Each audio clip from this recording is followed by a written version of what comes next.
I lost my mother to illness when I was in elementary school. My father worked hard to raise me, and I loved him dearly for his gentle nature. When I married my husband Ethan, my father shed tears and said, "Please take good care of Lily." My only concern was Ethan's parents. Both my father-in-law and mother-in-law graduated from prestigious private universities. They were true elites. My father-in-law had established his own company when he was young and made a fortune in one generation. However, not long after we married, the company went bankrupt because my mother-in-law, who was registered as an executive, spent too much of the company's money. Desperate, my in-laws suggested moving in together. "Clearly, we're going to have children, and we can't afford to support you," Ethan argued. Listening to my husband's words, I sighed with relief. Unless there was a need for caregiving, I wanted to avoid living with my in-laws. It seemed my husband felt the same. Then my father-in-law yelled, "Are you repaying the kindness of raising you with ingratitude?" My mother-in-law began to cry. "This is what happens when you marry a woman from a poor family. You've become rotten to the core." The conversation got nowhere. It was really impossible to live together, but maybe we could send some money. My husband suggested this, and although I glared at him, paying money meant we wouldn't have to live together. I chose the option that would lighten my mental burden, persuaded by my husband.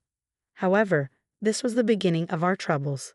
The agreement was to provide $300 a month, but they kept asking for additional money every month, saying we can't pay for medical bills and medicine.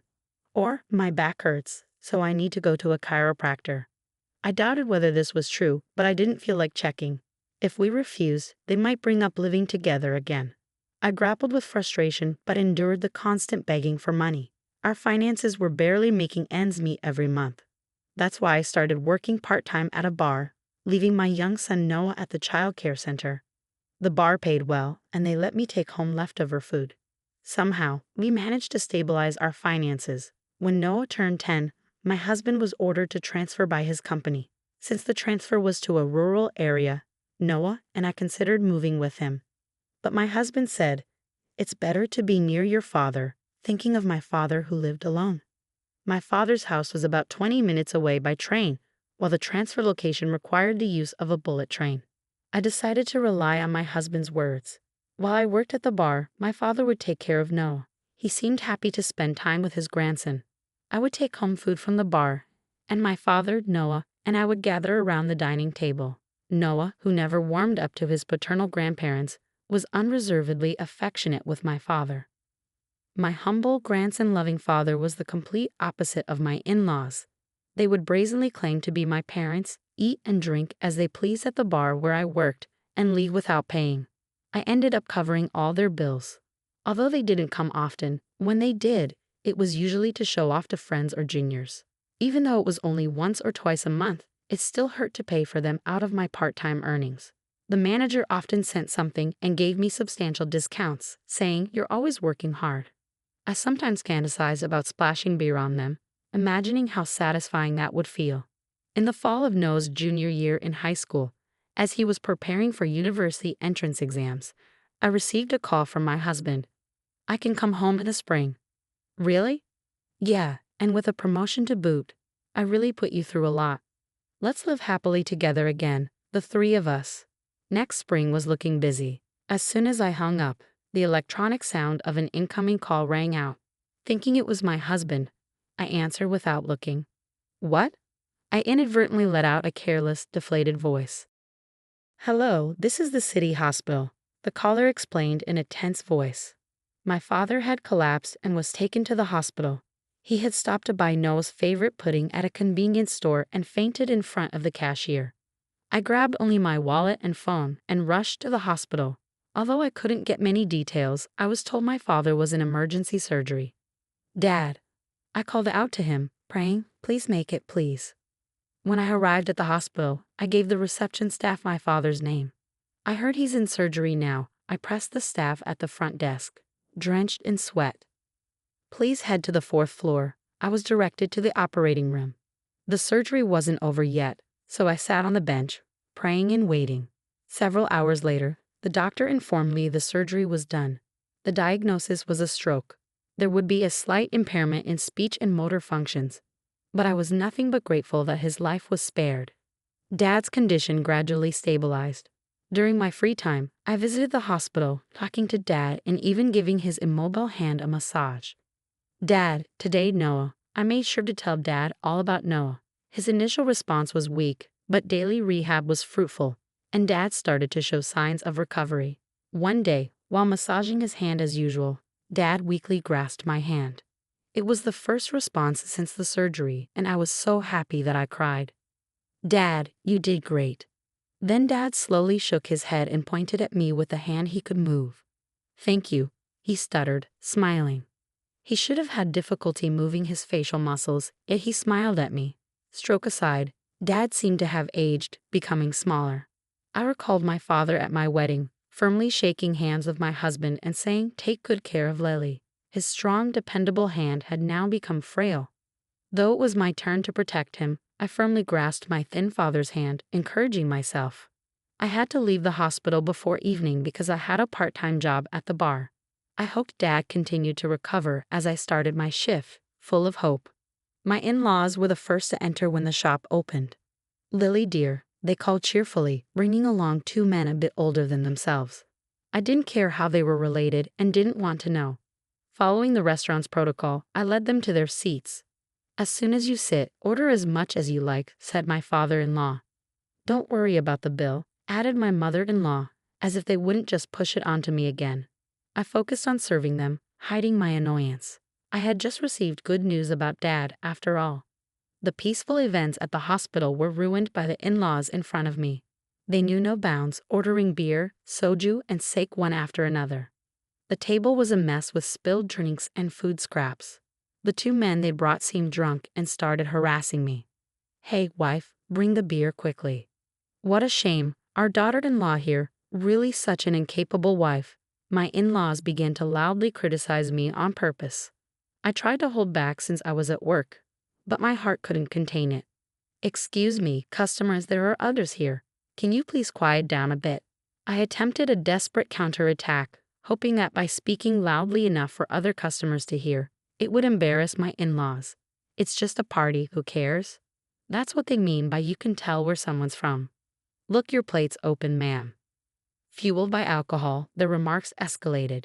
It seemed she was raised so carelessly because she has no mother. I was so entangled by my mother-in-law's words that I couldn't respond. I was already holding back at the edge of my limits from having my son Noah insulted, but now they were even mentioning my late mother. I've always wanted to splash beer on them, imagining defeating my in-laws like this had become part of my daily routine. That day, I was virtually pouring a bottle of flat beer over their heads in my imagination, of course. In January, Noah was accepted into his first choice private university.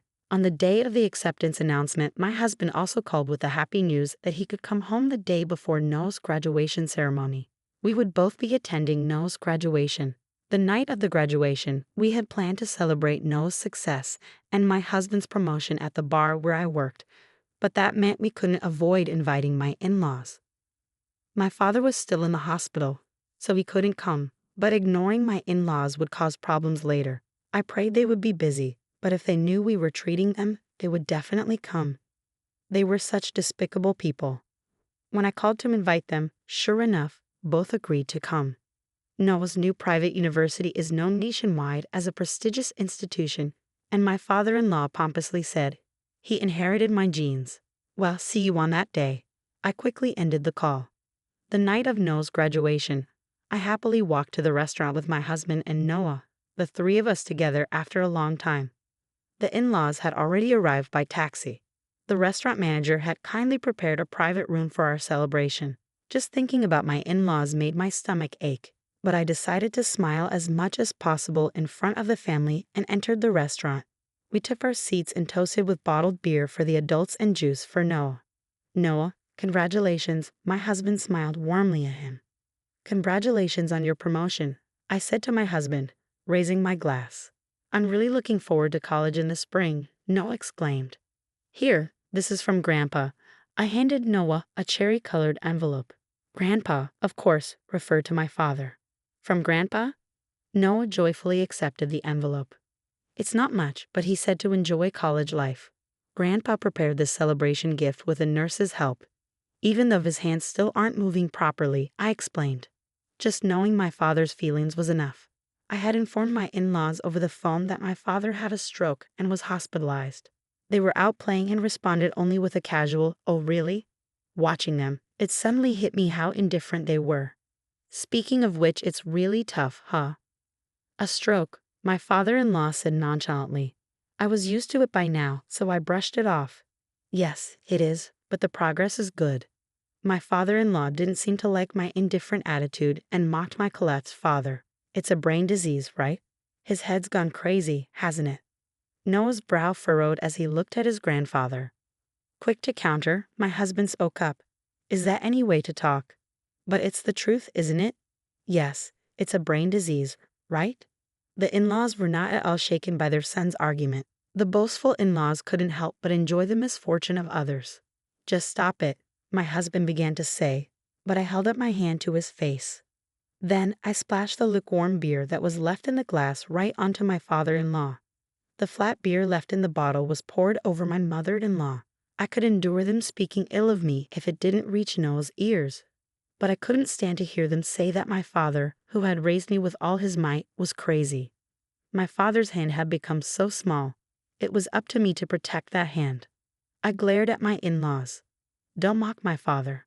The in-laws were at a loss for words, having beer suddenly thrown on them. It was just a joke. Come on, father-in-law retorted in a low voice. My husband then countered, Dad, Mom. They slowly looked up at their son's voice. There's a reason why I invited you here today. My husband pulled out a single note from his wallet. He placed it where the in-laws could see it, like a slap in the face.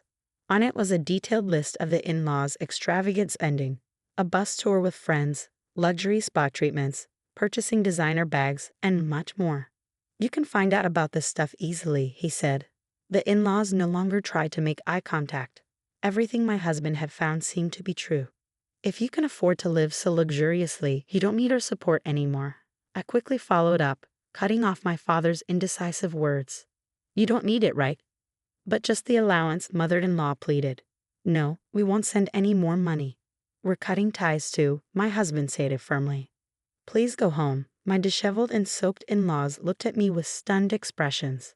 Please leave, I repeated, pointing to the exit. Under the pressure of my firm stance, my in-laws slithered out as if crawling on the floor. It seemed my husband knew everything. He knew the torment I was going through. Apparently, Noah would sometimes stop by the bar to say thanks for the meals, but embarrassed to be seen by me, he waited until I wasn't there. At that time, the manager had been reporting to Noah how I was being treated by my in-laws. It's hard to tell a child this, but please protect your mom, he was told.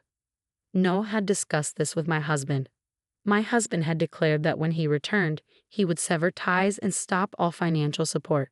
However, he had asserted that it would only be carried out once he was back, since he couldn't protect Noah or me when he was away. And so my husband stopped the payments as promised. Every day, my in-laws called, probably to demand the money before cutting ties completely. I unleashed everything I wanted to say to my in-laws. There was nothing to fear since I was ending this relationship. After ending the call unilaterally, I blocked my in-laws' contact. A few days later, my in-laws seemed to have asked my part-time jobs manager to help them get in touch with me. They did this multiple times during business hours. The manager, annoyed, lost his temper. Don't ever come back to our store, he yelled, throwing an empty beer bottle and chasing them out. In the conversation between my in-laws at that time, I heard words like payments and monthly installments, so it seems they were likely taking cash advances or making installment payments, unable to lower their standard of living. Serve them right. I'm now working at the second bar opened by the manager. He made arrangements to ensure that my in-laws couldn't harm me if they came to the store. My father will be discharged from the hospital soon, and it's decided that we'll live together in this house. My husband and Noah both fully agreed. As I cleaned the room that will be dedicated to my father, I thought back to his small hands.